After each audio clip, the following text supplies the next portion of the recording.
Doug nursed a drink and stared at the lazy Texas sunset. Man, I'm going to miss this. I ain't going to miss the summer heat, but there's something about standing in your backyard wearing only shorts and a t-shirt in November that I could have gotten used to. Oh, and the smell of Texas barbecue. Damn, my mouth is already watering. I glanced back at the family cookout in progress behind me. The get-together was in my honor, celebrating my recent promotion as shop foreman. It was labeled an adult party, and the half-dozen company employees and their spouses were there without any children. I was thankful for that because I had every intention of turning this into my farewell party when I got the chance. I went out to my truck and picked up what I figured I'd need for a visual aid. I suspected they'd ask me to give some kind of speech, and I wanted to make it memorable. I stuck my Glock 9mm into the back of my jeans and made sure it wasn't noticeable under my dinner jacket. Making my way back through the guests, I saw my boss coming towards me. Tommy Peterson was a big guy with a smile that could light up half of Dallas, even in his 50s. The man had a presence that both demanded respect and put you at ease. Beside him walked Martha, his wife. My problem. All right, maybe she ain't the problem. Maybe she's just the one who keeps opening the damn door and letting the real problem in. It doesn't really matter. Either way, it gets taken care of today. Martha Peterson was more than a little on the heavy side, but was still decent looking even in her 50s. She had a personality that drew people to her and made her a mama or grandma to just about everyone. The problem was she believed the old wife's tale. Mama knows best. Since I'd moved here 11 months ago, she'd made it her mission in life to set me up with the perfect woman. It didn't matter what I did or what I said. She couldn't get it through her head that I just wasn't interested in dating. I'm still trying to get over my first marriage. Maybe if I had yelled or thrown some kind of fit, she would have gotten the hint, but that just ain't me. I tend to be quiet, polite, and private. I guess if I'd been more confrontational, that would have changed things. There they sat, Martha and several of the other wives, all beaming like cats that had caught a mouse. They'd found their perfect girl for me. And there she was, sitting with them. She was beautiful, barely 5 feet, but with a good figure, long blonde hair, and a very pretty face. Of course, she always looked great because she worked in a beauty salon. I had to give them credit. I thought she was the perfect girl for me too. Until about 2 years ago. Unfortunately, the perfect girl they'd been pushing on me the past couple of months was my ex-wife, Teresa. The fact they knew that is what really burned me. I hadn't told them the real story behind my divorce because it wasn't any of their business. I told them I didn't want to date her, talk to her, or even be in the same state as her now. There she sat, surrounded by a bunch of women who were extremely pleased with themselves at finally getting my ex-wife and me face to face. Teresa probably hadn't told them much about how our marriage ended because she tended to leave out little things. When she didn't want to face something, she had a way about her that charmed almost everyone she met. She told them she'd made a mistake and that I refused to talk to her and forgive her. She played the broken and sorry wife role perfectly. Martha and her friends were eating out of her hand. Tommy stood up, addressed the group, and finally introduced me. Showtime. I'd like to thank y'all for coming out tonight. I know this was supposed to be a celebration, and I guess it is in a way. Tommy offered me the job as shop foreman, and I want to thank him for that. But sir, I'm going to have to turn it down because as of today I quit. Sorry to spring this on you, and I'll understand if you don't want to give me a good reference, but I'm going to be gone tomorrow no matter what happens. I watched the startled faces as Tommy opened his mouth to say something. Doug, this is a party in my home, he said sternly. No disrespect to you. Sir, you've been more than fair with me, and I owe you an explanation, but there are others here. I said coldly, I sure as hell don't know anything, Doug. Martha said, Martha, I think you and the rest of your little group have done more than enough to me. I'd made it very clear I didn't want to date anyone, and I sure as hell made it clear I didn't want to be anywhere near my ex-wife. Apparently, what I want ain't important, So I'm either going to speak now, or I leave for good. Your choice. Either one sounds pretty good to me right now. The group was silent except for the sound of Teresa crying. All right then, I'll tell you a little story. Teresa looked up at me and slowly shook her head, her eyes begging me to not go on. You see, about 2 years ago, I left my little hometown in Georgia for the first time in my life. I left behind a destroyed marriage and a family who'd turned their backs on me. I came here 11 months ago trying to start a new life, but it seems I can't get away from my past. It just keeps finding me. With the help of others, I glared at Martha until she looked away. I married my high school sweetheart 5 years ago. She was everything I ever wanted or dreamed of. We got married after she graduated, and for 3 years, I thought we had the perfect marriage. She worked in a beauty salon, and I worked in one of my family's garages. My dad owns several garages across northern Georgia, so that's where I learned to be a mechanic. But just like the Garden of Eden had a serpent, so did my marriage. Unfortunately, my serpent turned out to be my kid brother, Billy. Billy is 3 years younger than me, but he's always been the center of attention in my family. He's supposedly a recovering addict and has been since he was 15, dropping out of school, and all my life. My parents have looked out for him, sacrificing themselves and me for whatever was best for Billy. We have to help him. He's sick. I'd heard more times than I can count. 3 years ago, when I heard he'd been evicted from his latest place, I wasn't surprised. My family, including my wife, wanted him to stay with us until he could get admitted into another rehab. My response wasn't no, but hell no. Both my wife and my parents were shocked and appalled. I could be so cold and turn my back on my brother, I thought. In my mind, I didn't turn my back on him. I just wasn't enabling him. Over the next few weeks, they made my life a living hell, pressuring me until I agreed to let Billy come and stay. As a reward for trying to be a good big brother, I glared at my ex-wife, trying to calm myself. I'm not sure what lie my brother fed to my wife to get her to have a relationship with him, but it worked. Of course, neither one ever bothered to let me know about it. 2 months later, I got the great news. Honey, I am expecting. Like a fool, I was thrilled since we've been trying to have a child for the past year. Imagine my surprise a few months later when the doctor told us there was something wrong with the baby. A small heart defect common in women who used cocaine. My wife, of course, denied ever using drugs. Then the doctor said something that turned my world into a nightmare. He said there were studies showing that drug abuse didn't have to be from the mother. Early studies showed sperm from a drug addict could cause birth defects. I started getting angry. He asked if I'd been doing drugs. When I told him I hadn't, he said birth defects were still a mystery, and there must be another reason. My wife, the one I trusted more than anyone in this world, told me I was the child's father, but things weren't adding up.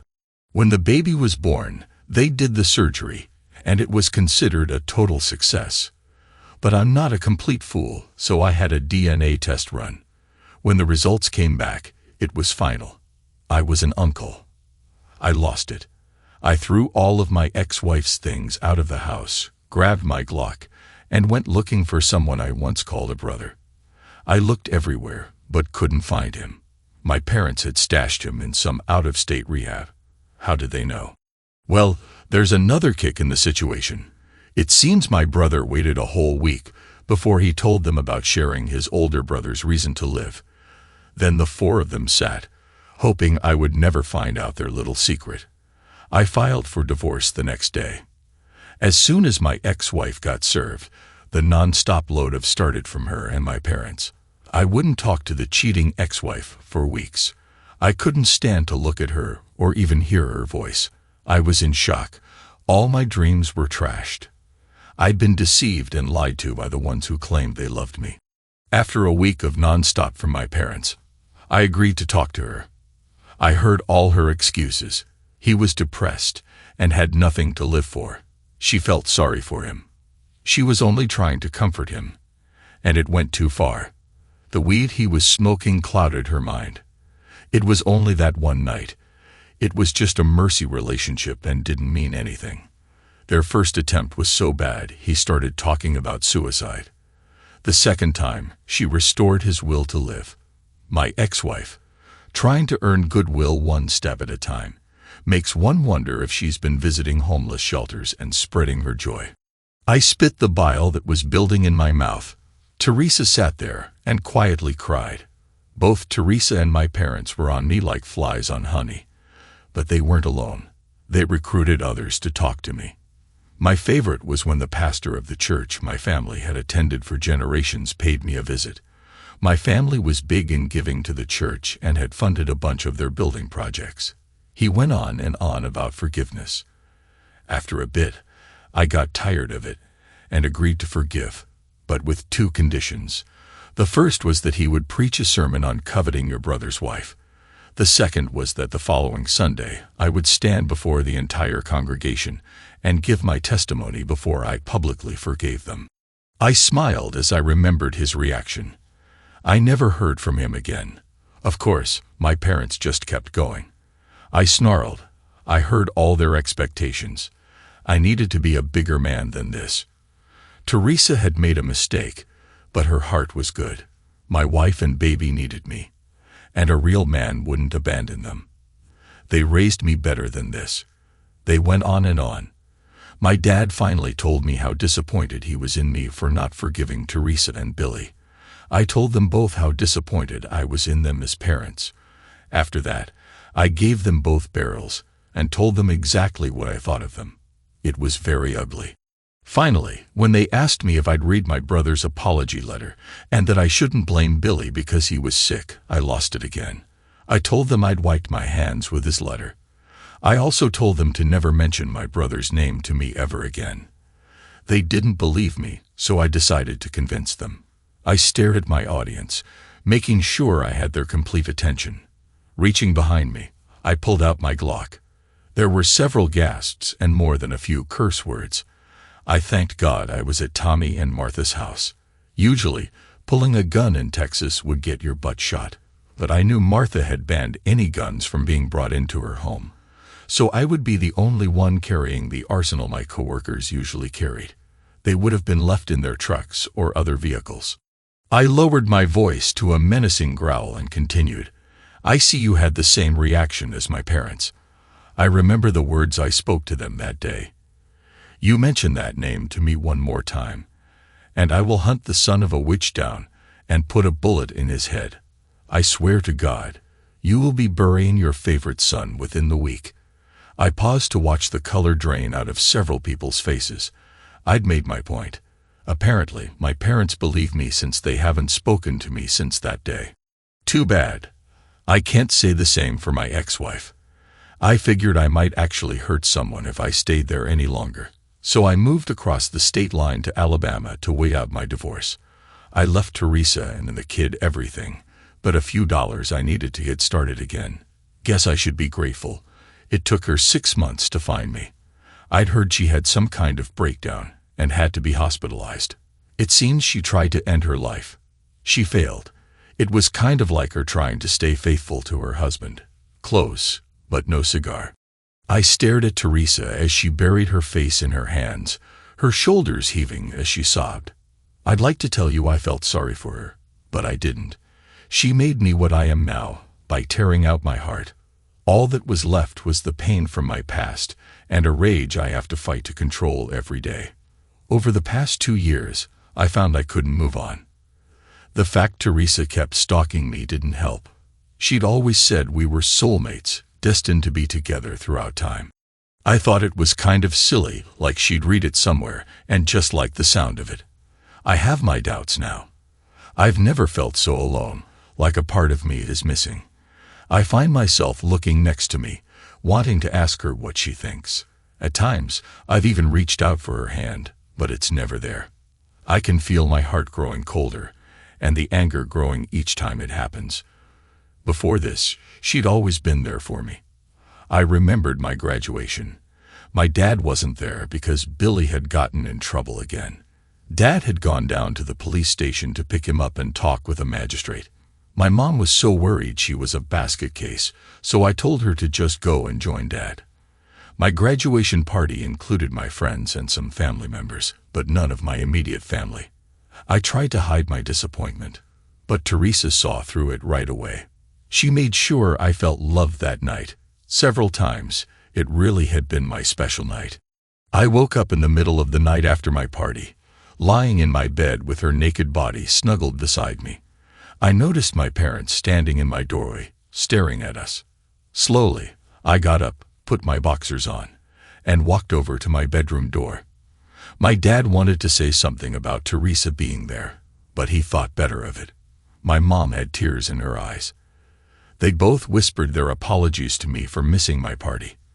I lied and told them it wasn't a big deal.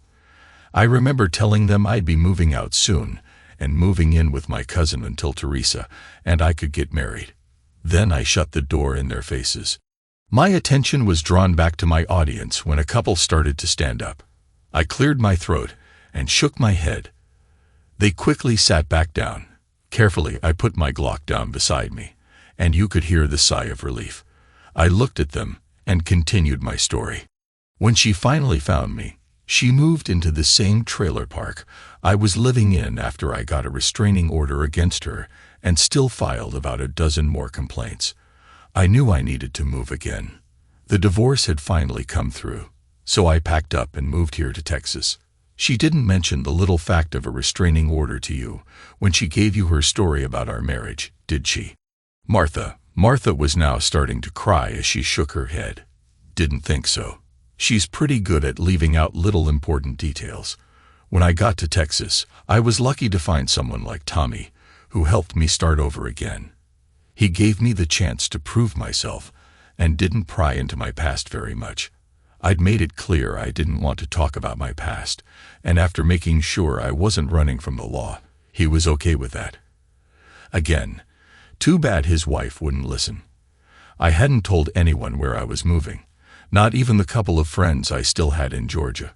So imagine my surprise when 3 months ago, my ex-wife moved into town. An even bigger joy was when my boss's wife decided to try to get me and my cheating ex-wife back together again. Martha started to speak, but I interrupted her. You had your chance, but you sure as hell never listened. Now it's my turn. I spewed with enough rage to shut her up. I've made it clear 1,000 times over the last year, I didn't want to date, and didn't want to discuss or have to explain my past.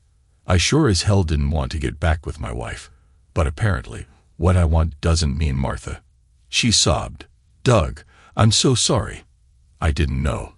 I cut her off right there. Didn't know. I spat. Since when do you have to know before you respect someone else's privacy?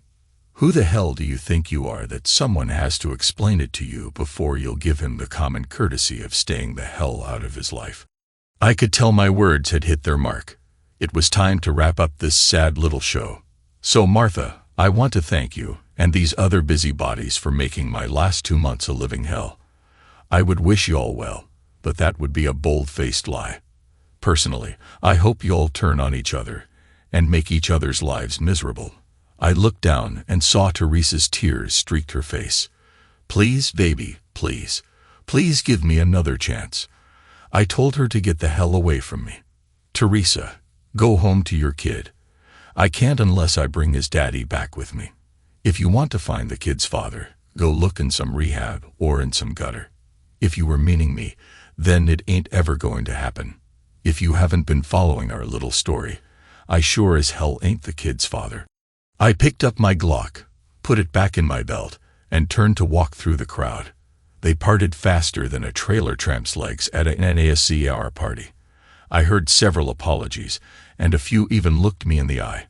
As I reached the driveway, I heard Teresa scream behind me, Doug, wait. Please don't go.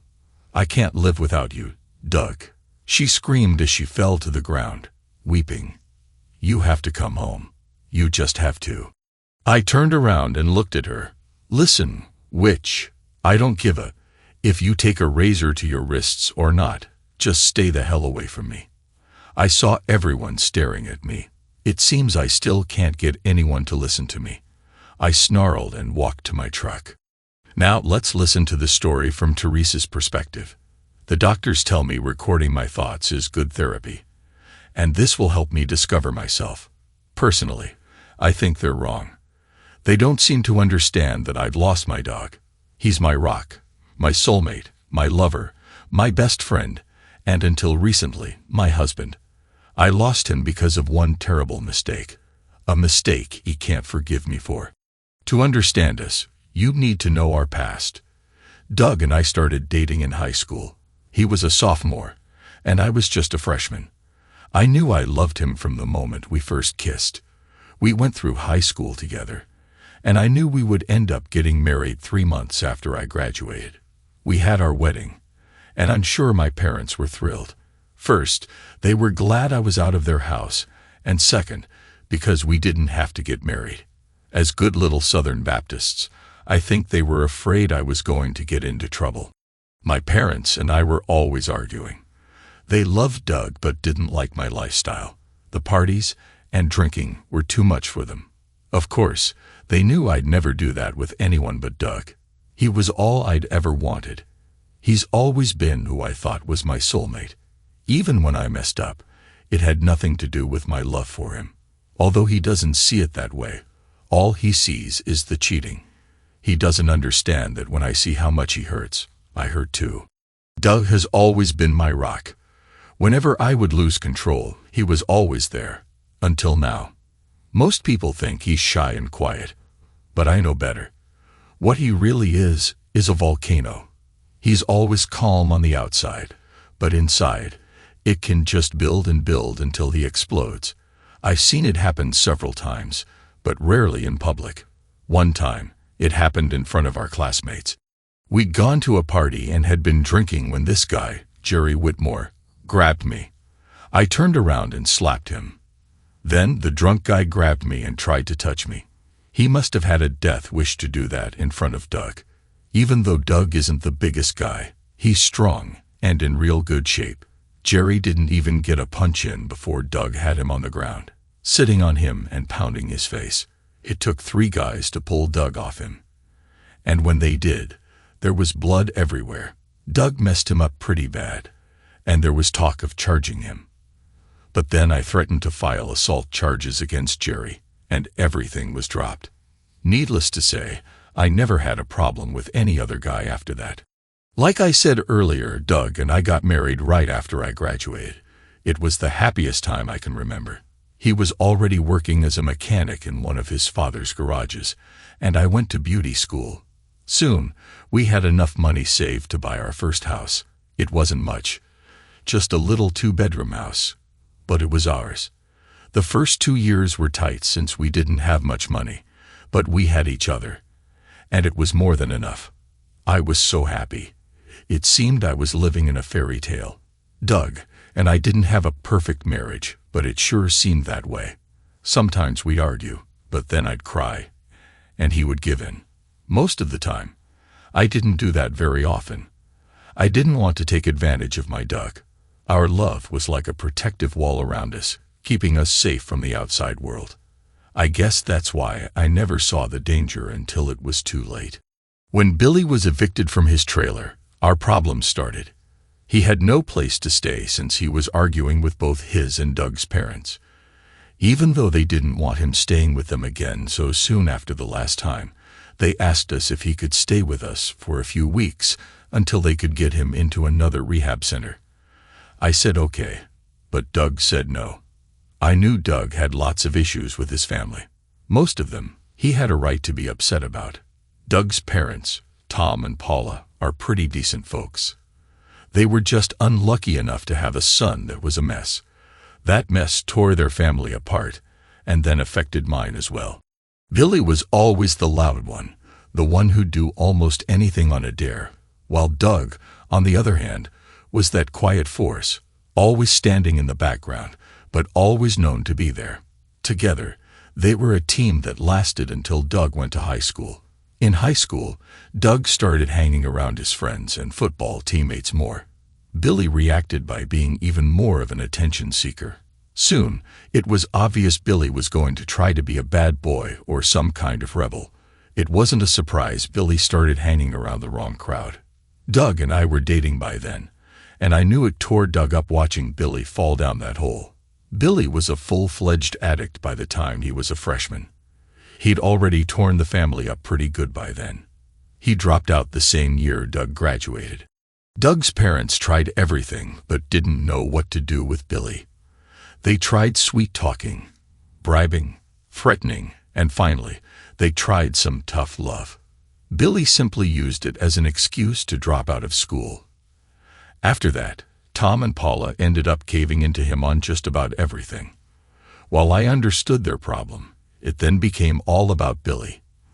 They did everything for him, and basically left Doug to fend for himself most of the time. I know that really hurt Doug. Billy was just hell-bent on destroying his life. It was too bad because he could have been something special. My Doug's a good-looking guy, but everyone agrees Billy would have been better looking when he grew up. Unfortunately, with the drug addiction, no one will ever know. Doug tried a bunch of times to reach out to Billy. Billy's response was to steal from his brother and their parents, then buy more drugs. When Billy turned 18, Doug stopped trying. We'd been married about 2.5 years when Billy got evicted. I'll admit Tom, Paula, and I were pretty relentless in trying to get Doug to change his mind. I think Tom and Paula felt they were out of options and needed to ease their guilt. They didn't want Billy to come back to live with them again. They had just thrown him out several months earlier after he'd stolen a bunch of money from them. I wanted Doug to change his mind, because you can't just turn your back on family. Also, it was getting close to Christmas, and it would have been a horrible holiday with Billy living on the street. It was just a few days after Christmas when I let my fairy tale marriage come crashing down. Doug had called and told me he was trying to fix the transmission for a single mother of 3 in town. It was her only car, so he and one of the other guys were going to work through the night to get it fixed for her. Damn, I love him. I got home late from the beauty salon that night. When I walked into the house, I almost gagged. The smoke from Billy's weed was like a foul odor. I'd walked over and pounded on the bedroom door, but he didn't answer me. Pissed off, I opened some windows and then went to take a shower. After my shower, I got ready for bed. The smell of smoke was still strong, but I needed to shut the windows because it was cold outside. After shutting the windows, I went and banged on Billy's door again. This time he answered, but the way he looked scared me. His eyes were bright red, and I couldn't tell if it was from the smoke or if he'd been crying. He had such a look of despair and gloom that I really started worrying about him. He turned around, walked back over by the bed, and sat on the floor next to his bong. I stepped in and immediately felt a rush from the smoke. I'd smoked pot on occasion, so I was familiar with what it was doing to me. I went and got a fan and brought it back into the room. I opened a window and set the fan to start blowing the smoke out. Billy just sat there mumbling. When I was done, I sat down next to him. Even though that night is fuzzy, I'm sure I remember the way things happened. I remember I started on him. "Damn it, Billy," I said, "if Doug smells this when he gets home, he'll kick you out. Maybe that would be for the best." He mumbled. When I looked at him, I saw such sadness. It was like he'd given up. "Hell, it doesn't matter anyway," he sighed while tilting his head back and looking at the ceiling. "I am dying anyway." I was shocked. It took me a few seconds to respond. "Oh, Billy, do you have a serious illness?" He snorted and shook his head. "Nah, I hate needles, but it's the other way of getting it. That's proof I am dying." He looked at me and must have seen my confusion. With a deep, sad sigh, he answered my unspoken question. He started, "Even with some of the people I hang around, I couldn't catch this that way, even if I tried." He sat there watching me, as it finally dawned on me what he meant. When it did, I couldn't believe it. "I mean, he just turned 19. Did you go to a doctor?" "Yeah," he nodded. He said it was the drugs.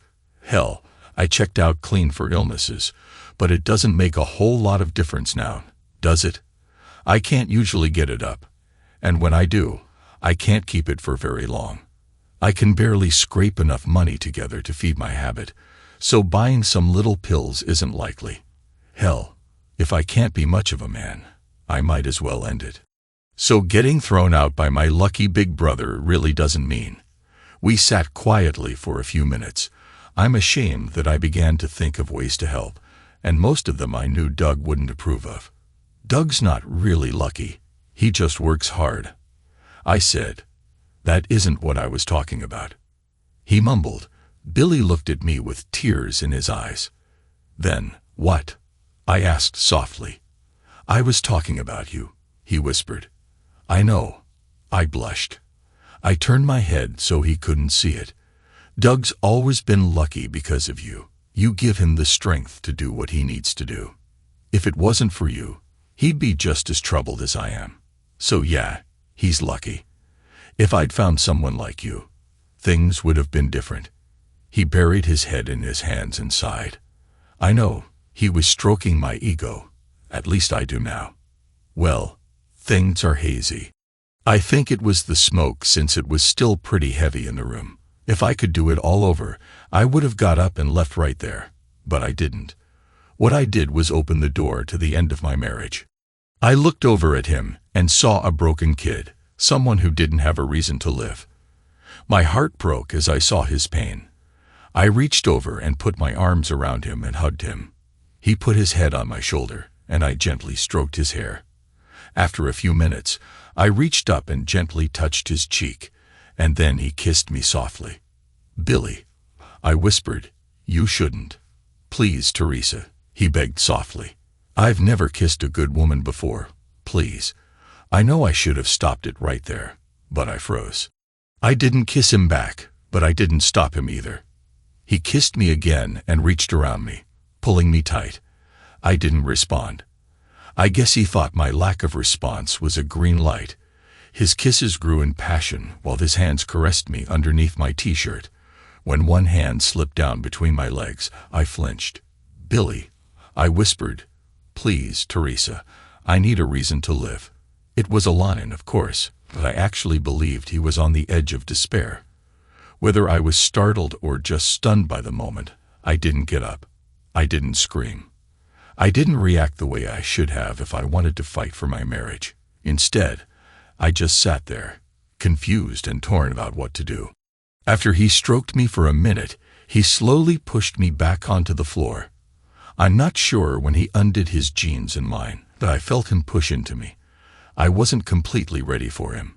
He slid into me fully as my body slowly responded. As he began moving, I almost laughed. Lying there, I thought of the image of a dog dry humping someone's leg. I could feel him having trouble maintaining an erection. Soon, it was obvious he wasn't going to be able to finish the job. He sat back, and I remember that I'd never seen a face before in so much torment. He actually began to cry. It was then I made my decision. I remember thinking that the damage had already been done. I'd allowed Billy to cross a line that Doug would never forgive. Even though I hadn't been intimate with Billy, I hadn't stopped him from approaching me either. Since I was already lost, I knew some good had to come out of this. I reached out and gently touched Billy. "Come here," I said softly. I took his hand as we stood up and pushed him onto the bed. I stripped off my top and removed the rest of his clothes. He just lay on his back, staring at me quietly. I got his attention when I began to comfort him, and soon he was showing signs of feeling better. I crawled up on the bed and allowed him to touch and care for me as I continued to comfort him. Soon, I had him calm enough for me to guide him gently. I began to hold him close, creating a rhythm. It wasn't making love. There were no tender words or touches. Those were saved for my husband. This was just a moment of desperation. Doug had always told me that the more excited I got when we were together, the better it was for him. He said when I lost myself in our moments, it made him more excited. And the more excited he was, the harder he got. With a final conviction, I threw myself into what I was doing. I used every trick I'd learned from being with Doug over the past 5 years. Everything I knew that turned my husband on. I tried with Billy. I even used the thought of being with someone I shouldn't just to get myself more excited. As I did, I felt his response immediately. He became more engaged as he interacted with me. I realized then that Billy was different from my Doug. Doug had the ability to connect deeply and meaningfully, but Billy lacked that connection. As I continued, I felt the complexity of the situation intensify. I began to whimper and say some of the things I said to Doug when we were together.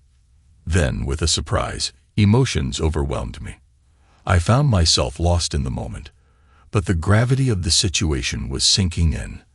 I quickly grabbed my clothes and started for the bedroom door. Billy called out to me, "Teresa." I turned and stared at him as the tears began to fill my eyes. "Never again, Billy," I said softly. "This will never happen again, and Doug can't ever know." "You understand me," he replied. "He can't know, ever." Billy nodded and lay back on the bed, covering his face with his arms. I think I heard him begin to cry. I went and took another shower. I tried to scrub myself clean, on the outside and on the inside. I tried to justify my actions, but I couldn't.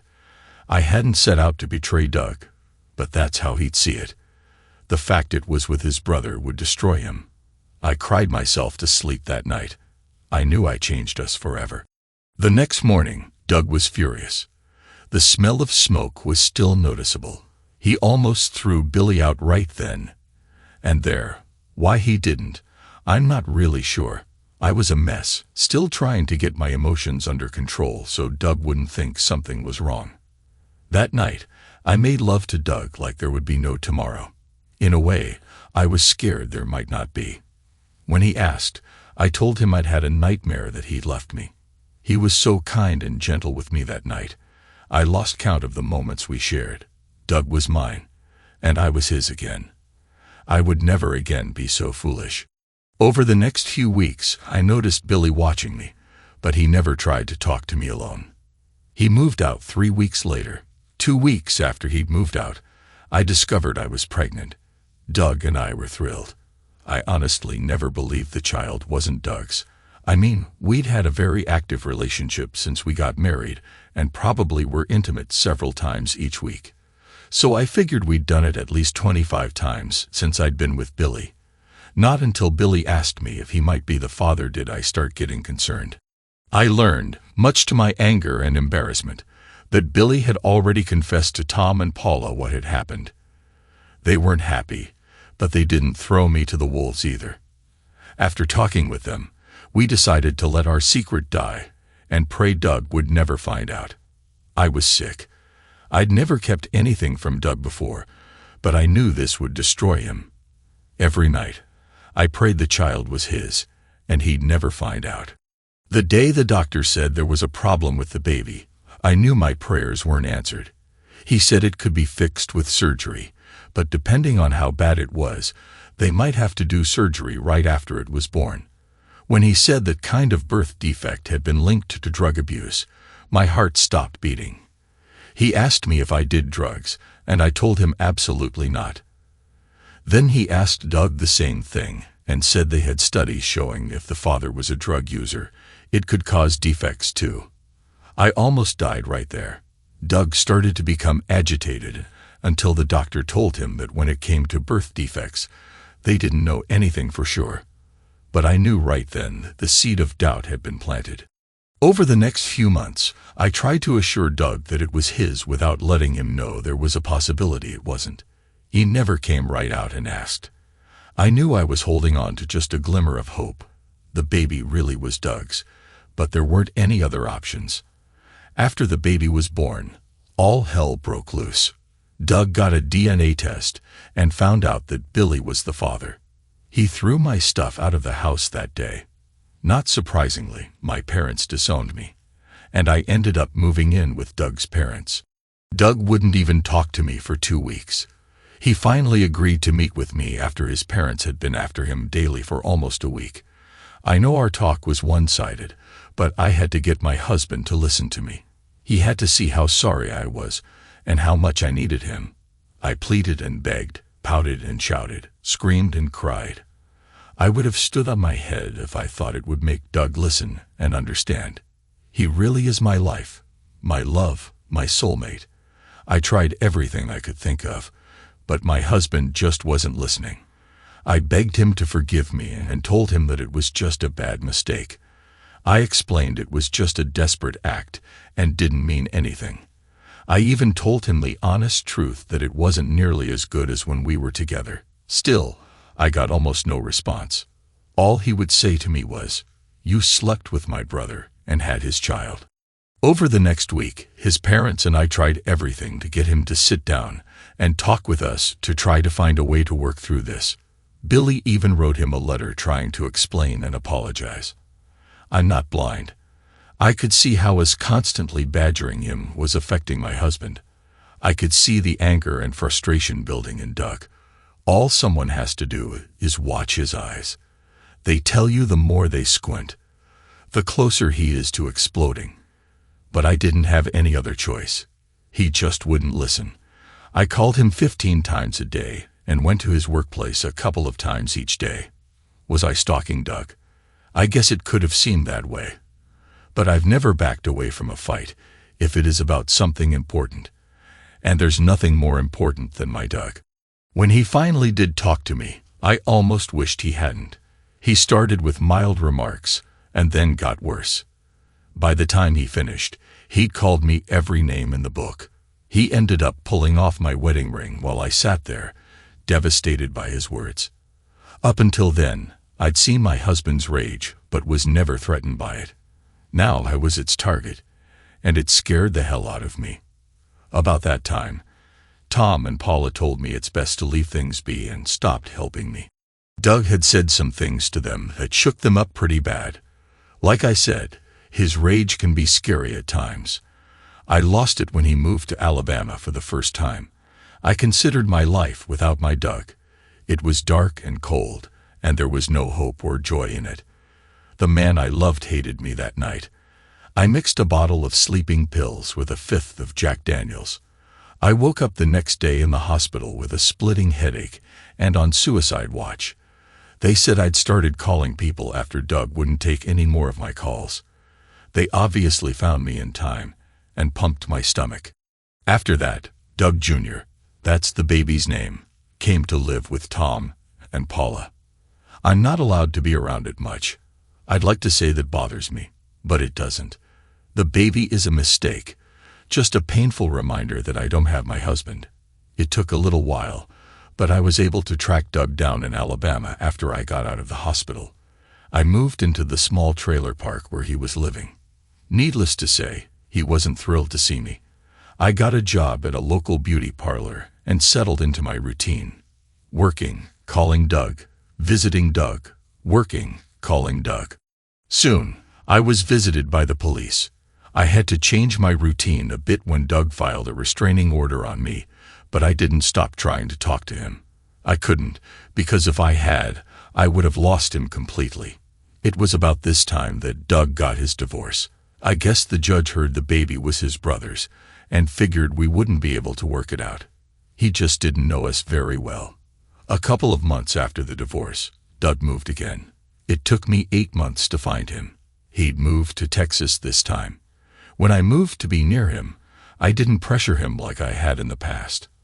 I met some of the ladies whose husbands and boyfriends worked with him. I told them some of the highlights of our relationship, mainly focusing on my desire to get back together with him. I never lied to them. I just didn't tell them everything.